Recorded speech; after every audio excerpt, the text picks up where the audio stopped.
Tantangan diplomasi modern, hukum, dan etika dalam konteks siber keamanan negara.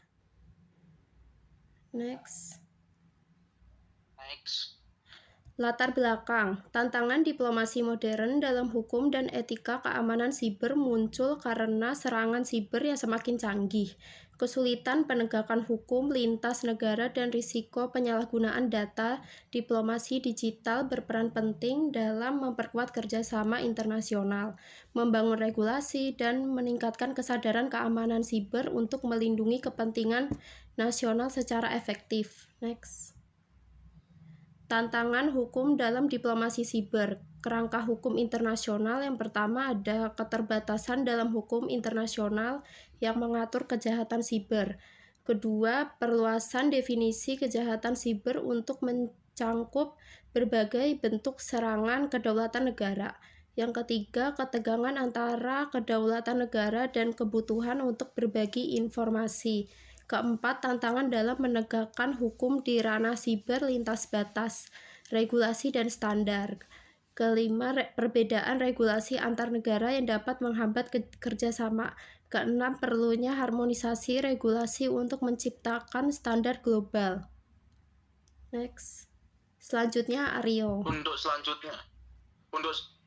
Untuk di sini saya untuk melanjutkan adanya tantangan etika yang di dalam diplomasi siber. Yang pertama adanya privasi dan pengawasan, yaitu ada dua. Yang ke satu adanya isu privasi individu dalam konteks adanya pengawasan siber. Yang kedua adanya dilema etis terkait dengan pengumpulan data dan penggunaan informasi. Yang kedua adanya manipulasi informasinya, itu ada dua. Yang nomor satu, risiko untuk penyebaran informasi palsu dan propaganda. Yang kedua adanya tanggung jawab negara dalam menjaga integritas informasi. Yang ketiga itu, mohon maaf kurang geser dikit mukamu, nggak kelihatan tulisannya. Ketertiban sektor swasta. Yang adapun peran sektor swasta dalam keamanan siber dan etika bisnis. Yang kedua adanya kebutuhan untuk menetapkan kode etik bagi perusahaan teknologi. Next. Adapun di sini adapun strategi untuk menghadapi tantangannya tersebut. Yang nomor satu adanya kerjasama internasional, itu ada dua, yaitu membangun aliansi dan kerjasama multilateral untuk menangani ancaman siber. Yang kedua pertukaran intelijen dan sumber daya antar negara. Yang kedua adanya pendidikan dan kesadaran, yaitu ada dua. Yang ke satu meningkatkan kesadaran masyarakat tentang adanya keamanan siber. Yang kedua adanya pelatihan bagi diplomat dan pejabat pemerintah untuk mengenai isu-isu siber tersebut. Yang nomor tiga, membangun kebijakan. Adapun membangun kebijakan itu intinya ada mengintegrasikan aspek hukum dan etika. Yang nomor dua, untuk mendorong partisipasi semua pemangku kepentingan dalam pengembangan kebijakan tersebut. Indah, bisa berekam suara kan? Udah. Oke. Untuk selanjutnya saya akan menjelaskan tentang tantangan dalam diplomasi modern terkait hukum dan etika mencakup beberapa aspek, yaitu ada satu, tantangan hukum dalam diplomasi modern. Itu dijelaskan dalam dijelaskan menjadi tiga. Yang satu itu ada tantangan hukum dalam diplomasi modern. Itu globalisasi dan kompleksitas isu. Itu seperti permasalahan global, perubahan iklim, terorisme, dan menuntut pendekatan hukum dan diplomasi yang lebih kompleks dan kolaboratif di antar negara. Yang kedua itu ada perkembangan teknologi dan keamanan siber. Itu seperti ancaman keamanan siber dan penyalahgunaan tentang besar dalam hukum internasional dan diplomasi termasuk perlindungan. Yang ketiga, ada ketidaksetaraan akses ke hukum. Itu tuh sering terjadi atau masih terdapat kesenjangan akses ke sistem hukum yang ada dan dapat menimbulkan ketidakadilan dalam hukum internasional dan diplomasi. Yang keempat, itu ada manipulasi politik dan korupsi. Itu juga salah satu risiko penyalahgunaan hukum oleh aktor politik untuk kepentingan tertentu dapat merusak integritas hukum dan diplomasi. Yang kelima, itu ada kerjasama internasional. Itu contohnya adalah tantangan dalam mencapai konsensus hukum internasional dan harmonisasi peraturan untuk mengatur isu lintas negara.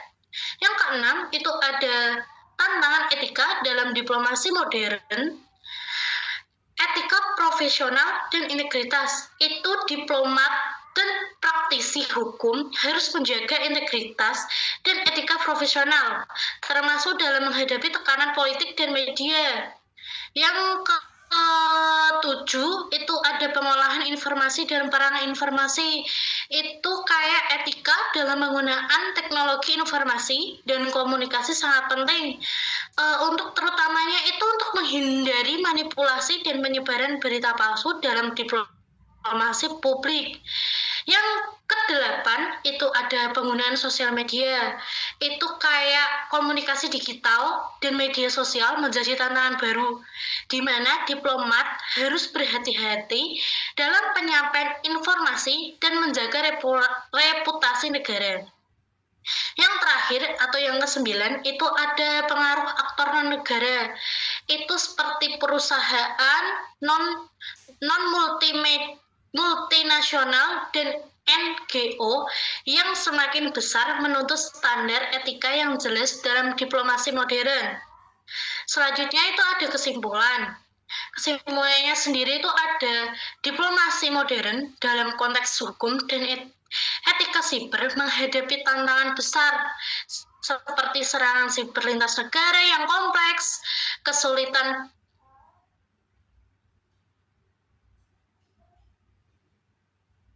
kesulitan penegak hukum internasional, dan peran sektor swasta yang belum optimal. Tapi diplomasi digital itu menjadi kunci strategis untuk memperkuat keamanan siber nasional melalui kerja sama internasional, terus pengembangan kerangka hukum yang kuat, serta peningkatan kapasitas dan koordinasi antar pemangku kepentingan. Dengan pendekatan yang komprehensif dan adaptif terhadap perkembangan teknologi, diplomasi siber dapat menciptakan ruang siber yang aman, stabil, dan beretika demi menjaga keamanan negara di era digital. Untuk saran sendiri itu ada satu, memperkuat kerjasama internasional dan harmonisasi regulasi untuk atasi ancaman siber antar batas negara. Yang kedua, itu ada membangun kerangka hukum dan kebijakan yang adaptif dan proaktif. Yang ketiga, itu ada peningkatan literasi digital dan kapasitas aparat penegak hukum. Yang keempat, ada terapan standar etika tinggi, transparansi, dan tanggung jawab dalam diplomasi siber. Yang kelima, itu ada kembangkan norma dan standar internasional untuk keamanan siber. Yang terakhir, itu ada melibatkan berbagai pemangku kepentingan. Contohnya itu pemerintah, swasta, dan masyarakat secara adil. Terima kasih.